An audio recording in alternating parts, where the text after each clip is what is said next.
단백질 과다 섭취가 간을 망치는 이유 5가지. 우리 몸의 화학공장이라 불리는 간. 이 놀라운 장기는 하루 24시간 쉬지 않고 우리 몸에 들어오는 모든 것을 처리하고 있어요. 마치 부지런한 청소부처럼 혈액 속 독소를 걸러내고 영양소를 저장하며 소화에 필요한 담즙을 생산하죠. 그런데 최근 단백질 열풍이 불면서 단백질은 무조건 좋다는 인식이 널리 퍼졌어요. 헬스장에 가면 단백질 쉐이크를 마시는 사람들, SNS에서는 하루 단백질 섭취량 챌린지가 유행하고 있죠. 하지만 과연 단백질은 아무리 많이 먹어도 괜찮을까요? 특히 우리 몸의 화학공장인 간에는 어떤 영향을 미칠까요? 여기서 잠시만요. 여러분의 구독과 좋아요는 큰 힘이 됩니다. 소중한 응원 부탁드려요. 첫째, 암모니아 독성 증가. 단백질은 분명 우리 몸의 근육과 조직을 만드는 필수 영양소예요. 하지만 모든 좋은 것이 그렇듯 지나치면 독이 될 수 있답니다. 단백질을 과도하게 섭취하면 간에 부담을 주는 여러 문제가 발생할 수 있어요. 먼저 단백질이 분해될 때 발생하는 암모니아 독성에 대해 이야기해 볼게요. 우리 몸에서 단백질이 분해되면 암모니아라는 물질이 생성돼요. 이 암모니아는 매우 독성이 강한 물질인데 정상적인 상황에서는 간이 이를 요소로 변환시켜 소변을 통해 배출시킵니다. 하지만 단백질을 과다하게 섭취하면 간이 처리해야 할 암모니아의 양이 급증하게 되죠. 상상해보세요. 작은 공장에 갑자기 처리해야 할 일이 폭주하는 상황을요. 직원들은 밤새 일하며 아등바등 처리하려 하지만 계속해서 새로운 일거리가 쏟아지는 거죠. 우리 간도 마찬가지예요. 과도한 암모니아를 처리하느라 과부하가 걸리고 일부 암모니아는 제대로 처리되지 못한 채 혈액 속에 남게 됩니다. 이런 상태가 지속되면 피로감, 집중력 저하, 심하면 간성 뇌증이라는 심각한 뇌 기능 장애까지 발생할 수 있어요. 둘째, 간 해독 기능 과부하. 게다가 간의 해독 기능에도 과부하가 올 수 있습니다. 간은 우리 몸의 주요 해독 기관이에요. 음식, 약물, 환경 독소 등 우리 몸에 들어오는 거의 모든 물질을 처리하고 분해하죠. 단백질도 마찬가지로 간에서 대사 과정을 거치는데 과도한 단백질 섭취는 간의 해독 능력에 부담을 줍니다. 마치 교통체증이 심한 도로에 더 많은 차량이 진입하는 것과 같아요. 도로가 감당할 수 있는 차량 수에는 한계가 있듯 간의 해독 능력에도 한계가 있답니다. 이런 상황이 지속되면 간이 제 기능을 다하지 못하게 되고 다른 독소들도 제대로 처리하지 못하는 상황이 발생해요. 결국 몸 전체에 독소가 쌓이며 전신에 염증이 생기고 면역 체계에도 악영향을 미칠 수 있습니다. 특히 이미 간 질환이 있는 사람들은 더욱 심각한 문제가 될 수 있어요. 간경화나 간염 환자들은 단백질 대사에 문제가 있을 가능성이 높기 때문에 단백질 섭취량을 의사와 상담하여 조절해야 합니다. 셋째, 간 지방 축적 가능성. 또한 많은 사람들이 간과하는 사실 중 하나는 과도한 단백질 섭취가 간의 지방을 축적시킬 수 있다는 점이에요.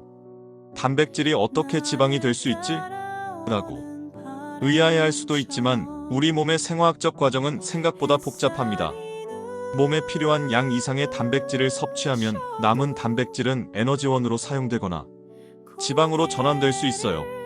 특히 고단백 식이와 함께 탄수화물이나 지방을 과다 섭취하면 이런 위험은 더욱 커집니다.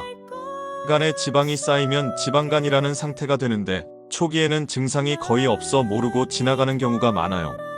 하지만 방치하면 간 기능 저하, 간염, 심하면 간경변까지 이어질 수 있는 심각한 문제랍니다. 마치 깨끗하던 엔진에 기름때가 끼는 것처럼 간에 지방이 쌓이면 효율이 떨어지고 결국 고장이 나는 거죠. 넷째, 간 효소 수치 이상. 단백질 과다 섭취는 간 효소 수치에 이상을 가져올 수 있어요. 간 효소는 간 건강의 지표로 간 손상이 있을 때 혈액 속으로 방출됩니다.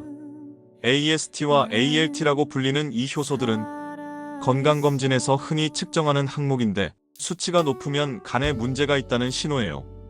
과도한 단백질 섭취로 간이 과부하되면 이 효소들의 수치가 올라갈 수 있습니다.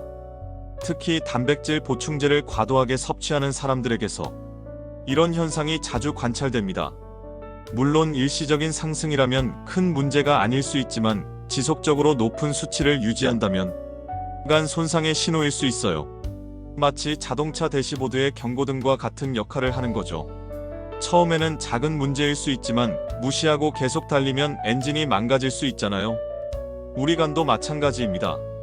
다섯째, 만성 피로 유발. 마지막으로 단백질 과다 섭취는 만성 피로를 유발할 수 있어요. 앞서 설명했듯이 과도한 단백질 대사는 간에 부담을 주고 암모니아 같은 독성 물질이 체내에 축적될 수 있습니다. 이런 상태가 지속되면 몸은 끊임없이 해독 작업을 해야 하므로 에너지 소모가 커지고 결국 만성 피로를 느끼게 됩니다. 또한 고단백 식이는 종종 수분 섭취 부족으로 이어질 수 있어요. 단백질 대사 과정에서는 많은 양의 물이 필요한데 충분한 수분을 섭취하지 않으면 탈수 상태가 되기 쉽습니다. 탈수는 피로감을 증가시키고 간 기능에도 악영향을 미치죠. 마치 오랫동안 물 없이 달리는 자동차처럼 냉각수 없이는 엔진이 과열되는 것과 같은 원리입니다. 그렇다면 단백질은 어떻게 섭취해야 좋을까요? 예를 들어 70kg의 성인이라면 하루 56g 정도의 단백질이 적당하죠. 물론 운동량, 나이, 건강 상태에 따라 달라질 수 있으므로 전문가와 상담하는 것이 좋아요. 단백질의 질도 중요합니다. 동물성 단백질만 과도하게 섭취하기보다는 식물성 단백질 콩, 견과류, 통곡물 등과 균형 있게 섭취하는 것이 좋아요. 또한 단백질과 함께 충분한 수분, 식이, 섬유, 다양한 채소와 과일을 함께 섭취하면 간 건강에 도움이 됩니다. 우리 몸은 놀라운 균형의 예술이에요. 어느 한 영양소만 과도하게 섭취하면 그 균형이 깨지기 마련이죠. 단백질도 마찬가지입니다. 적절한 양의 단백질은 건강에 필수적이지만 과도한 섭취는 오히려 독이 될 수 있어요. 특히 간 건강에 문제가 있거나 신장 질환이 있는 경우에는 더욱 주의해야 합니다. 결국 건강한 식습관의 핵심은 균형과 다양성입니다. 슈퍼푸드나 마법의 영양소는 존재하지 않아요. 다양한 음식을 적절한 양으로 섭취하고 충분한 운동과 휴식, 수분 섭취를 병행하는 것이 최선의 건강 비결입니다. 우리 몸의 화학 공장인 간을 위해서라도 단백질 섭취는 적정선을 지키는 것이 현명한 선택이 아닐까요?